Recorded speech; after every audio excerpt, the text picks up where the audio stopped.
So here's a quick update on the Snowblower teardown.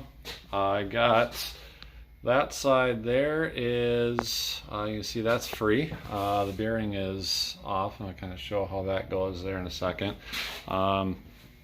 That's what I'm running. What I did for that was this just has, I'll tear this, walk through this. So this is the bearing.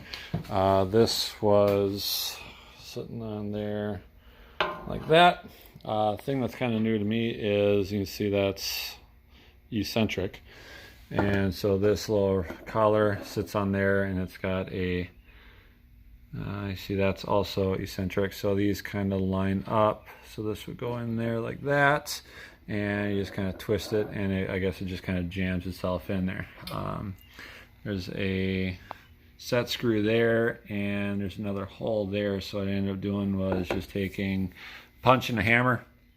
I had some PB Blaster on it for a couple days, kind of took good sweet time on that, and to get this bearing off of the shaft, really didn't do anything on this side. Everything happened on this side. So the way this is set up is there's another, so you got this flange that pinches on this half, and our flange that pinches on this half, and then there's bolts that pinch those two, and then you got these little backers that are threaded and just spot welded or whatever on the back. So what I ended up doing was taking, let's see, where is it? Taking one of these bolts. So this is the bolt that, it's just a grade 5 that would thread in that way. So all I did was I just threaded it in this way, spun it in, threaded it in, and that just kind of forced this flange out.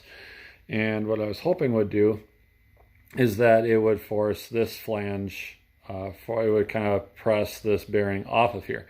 So I've got that eccentric, let me put this down here, see if I can find it. I got this all kind of set up. But anyway, that locking collar, you can barely see.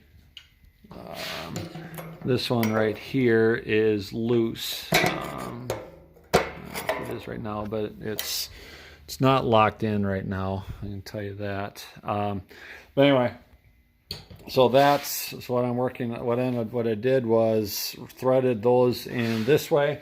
When those got, excuse me, when those got, those were a little bit short there, so then I just grabbed a couple longer ones and finished threading it through. And what ended up happening was, instead of pushing this side off, all I did was I got this side off, which is fine. That side I wanted that side free. Anyway, so what I'm working on now is I've got 3-jaw puller on this bearing and kind of going back and forth. The hole is pretty good sized, so if these bearings are the same size, that'll fit through there.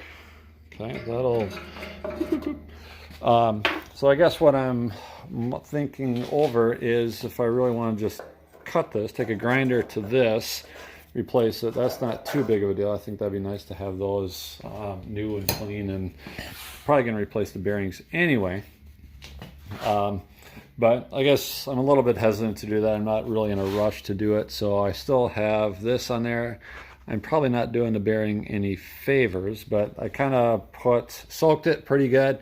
If I was smart, I should probably take some real fine grit, 1000 grit or something, and kind of polish that so it's not dragging so much. But really what I like to do is, my preference is disassembly rather than destruction. So the only reason I want to do this is because ultimately I want this whole shell, I want to clean it up and repaint it and kind of give it a refresh.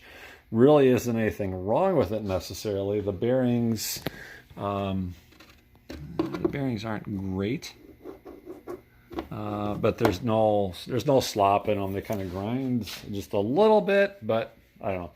I'm not really planning on doing a speed up on it. Not sure. I got the gear is over there in the pile. Wasn't really planning on doing a speed up, but I guess if I would, then I guess the bearings, upgraded bearings would be kind of nice. So the only other thing that really needs some attention is this flight right here, just on this last This last little bit right here is a little beat up, and I guess this one. So somebody ran into something this last foot on both coils.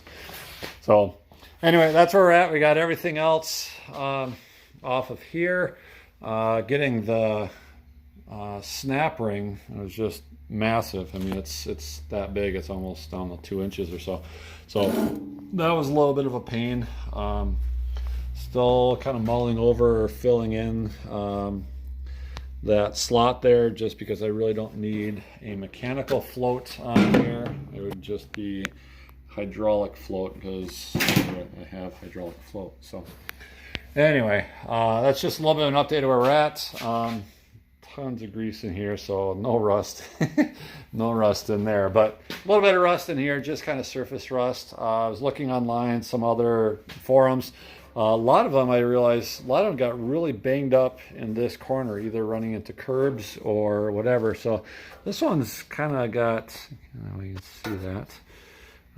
It's got a little bit of a lip there. It's been run into something there, and this here has kind of been running a little bit of roughness there, but otherwise I think it's worth rebuilding.